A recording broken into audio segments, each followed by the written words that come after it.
नमस्कार साथियों। आज हम बात करेंगे पीएचडी स्कॉलर्स के वर्क के बारे में और कैसे वो काम करते हैं, किस तरीके से काम करते हैं और किस तरीके से काम करना चाहिए और किस व्यक्ति की भूमिका आपके पीएचडी कंप्लीशन में सबसे इम्पॉर्टेंट होती है। सबसे पहली बात तो मैं ये कहना चाहूँगा कि जो व्यक्ति या जो स्कॉलर, जो स्टूडेंट पीएचडी कर रहे हैं, उनके लिए सबसे महत्वपूर्ण है उनके पास एक बेहतरीन गाइड होना। बिना गाइड के कुछ भी पॉसिबल नहीं है। अगर गाइड है तो तभी जा कर के आप एक सफल स्टूडेंट बन पाएंगे और अपनी पीएचडी को कंप्लीट कर पाएंगे। मैं अगर अपने बारे में बताऊं तो मेरी पीएचडी मैनेजमेंट में है और मुझे एक बहुत ही अच्छे गाइड मिले हैं। मेरी guide doctor Alka Singh ma'am हैं और उनसे बड़ी प्रेरणा मिलती है। जब कभी भी उनका फ़ोन आता है या उनसे मुलाकात होती है तो कहीं ना कहीं अपने पीएचडी को कंप्लीशन की तरफ ले जाने के लिए और अथक प्रयास करने का मन करता है और ज़्यादा एनर्जी के साथ में लग करके अपने पेपर्स को कंप्लीट करना, अपने 6 मंथली रिपोर्ट्स को और सुदृढ़ बनाना, अपने ऑब्जेक्टिव्स को अचीव करने के लिए भी ताकत मिलती है। गाइड की भूमिका यहीं पर ख़त्म नहीं होती दोस्तों। गाइड की भूमिका आपके पीएचडी इनरोलमेंट से लेकर के आपके पीएचडी फाइनल सबमिशन तक पूरी रहती है। एक बेहतरीन गाइड, देखिए ये कहावत भी है, इतिहास से भी हम उठाकर देखें तो गुरु की बहुत अहम भूमिका और महत्वपूर्ण भूमिका होती है किसी भी शिष्य को उसके एक बेहतरीन पोजीशन तक ले जाने के लिए। जैसे इतिहास में अगर हम देखें तो चाणक्य तभी हुए जब चंद्रगुप्त थे और चंद्रगुप्त बन पाए जब चाणक्य उनके पास थे। कहने का मतलब ये है कि गुरु शिष्य की परंपरा ये आज की नहीं है, युगों की पुरानी परंपरा है जो आज भी पीएचडी के माध्यम से हम उसको एक एहसास करते हैं अपने जीवन के हाईएस्ट एजुकेशन तक भी। दोस्तों इतना ही नहीं, जिस फील्ड में आप या कोई भी व्यक्ति पीएचडी कर रहे हैं उस फील्ड की बारीक जानकारी होना बहुत ज़रूरी है, जिसके लिए आपको लिटरेचर रिव्यू करना बहुत ज़रूरी है। रिसर्च का मतलब ये नहीं है कि कुछ नया आविष्कार होगा।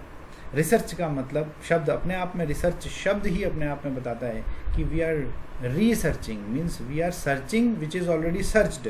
हम उसे ढूंढ रहे हैं जो ऑलरेडी ढूंढा जा चुका है, उसको एक फर्दर नेक्स्ट लेवल पर आप उसे ढूंढ रहे हैं। अगर कोई व्यक्ति या रिसर्च स्कॉलर ये इस प्रयास में लगे रहते हैं कि नहीं मैं कुछ नया खोज करके निकालूंगा, तो नया कुछ नहीं होता दोस्तों। सारी चीज़ें पुरानी ही होती हैं। उन पुरानी चीज़ों से निकाल करके हम नई चीज़ एक को डेवलप कर सकते हैं, लेकिन ऑल टुगेदर सारी की सारी नई चीज़ें निकालना ये पॉसिबिलिटी नहीं होती। कहीं ना कहीं पुरानी चीज़ें हमको नई दिशा की तरफ ले करके चलती हैं। तो ये एक मिथ है कि कुछ नया खोज कुछ नहीं होता। आपको पुरानी खोजी गई चीज़ों में से ही नई चीज़ें निकाल करके देनी है। तो वो कैसे करेंगे, उसके लिए आपका थॉरो डीप लिटरेचर रिव्यू का होना बहुत ज़रूरी है। अब लिटरेचर रिव्यू क्या होता है, बहुत सारे व्यक्ति ये भी अगर नहीं जानते हैं तो मैं उनके लिए बता दूं।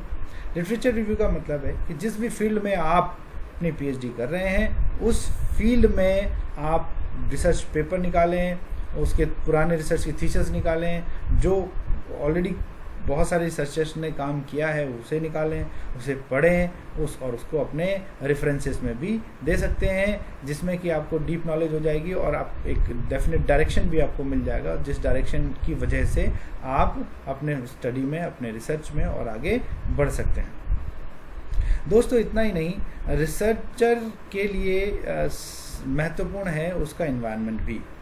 वो चाहे उसका फैमिली का एनवायरनमेंट हो, उसके ऑफिस का एनवायरनमेंट हो और उसका पर्सनल व्यक्तिगत एनवायरनमेंट जहाँ वो पूरे दिन रहता है वो हो। एक रिसर्चर एक एनालिटिकल माइंड होता है, वो एनालिसिस करता रहता है। तो वो एनालिटिकल माइंड जो हमेशा एनालिसिस में रहता है उसको कहीं ना कहीं पीस, फुल भी चाहिए, मोटिवेशन भी चाहिए, उसको एक हिसाब से ताकत भी चाहिए, पावर भी चाहिए, वो सारी चीज़ें उसको उसके परिवार से भी आती हैं। तो उसका परिवार में उसको कितने लोग सपोर्ट कर रहे हैं, उसको कितना टाइम मिल पाता है अपने रिसर्च वर्क के लिए, that is also very very important for an researcher.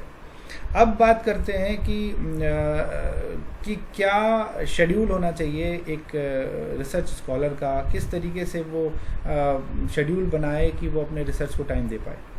मैं तो इतना कहूँगा कि पीएचडी कंप्लीशन करना और रिसर्च करना ये दोनों एक ही बात नहीं हो सकती। देखिए, पीएचडी कंप्लीट करने के लिए करी गई रिसर्च एक हिसाब से थोड़ी सी डिफरेंट मानी जा सकती है, एक्चुअल रिसर्च थोड़ी सी डिफरेंट मानी जा सकती है। बट मैं दोनों के लिए ही बात बताऊंगा कि अगर कोई व्यक्ति अपने पीएचडी कंप्लीशन के लिए काम कर रहे हैं तो वो एटलीस्ट कंसिस्टेंसी मेंटेन करके रखें। कंसिस्टेंसी क्या होता है? कंसिस्टेंसी मतलब रेगुलर डेली कुछ ना कुछ टाइम अपने पीएचडी वर्क को दें, सो दैट कि अचानक ऑल ऑफ अ सडन उनको ज़्यादा समय नहीं देना पड़ेगा, वो थोड़ा करके भी वो उस यात्रा को पूरा कर सकते हैं।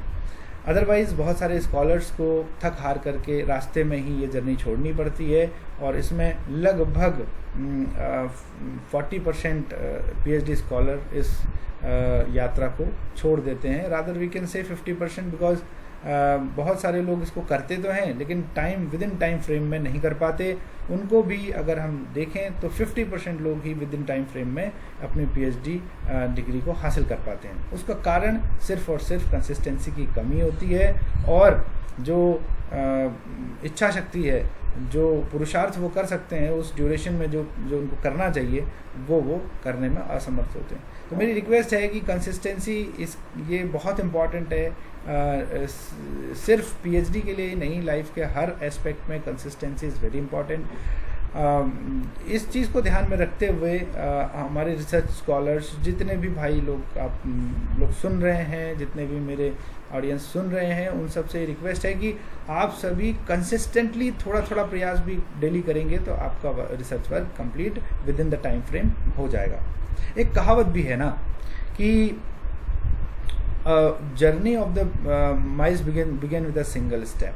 तो एक स्टेप लेना, फिर एक स्टेप लेना, फिर एक स्टेप लेना आपको मीलों की यात्रा तय करवा सकता है।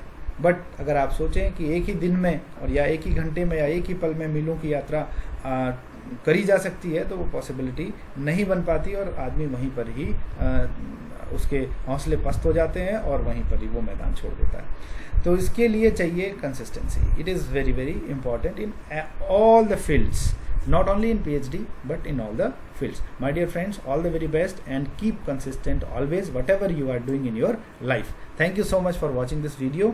Thanks a lot.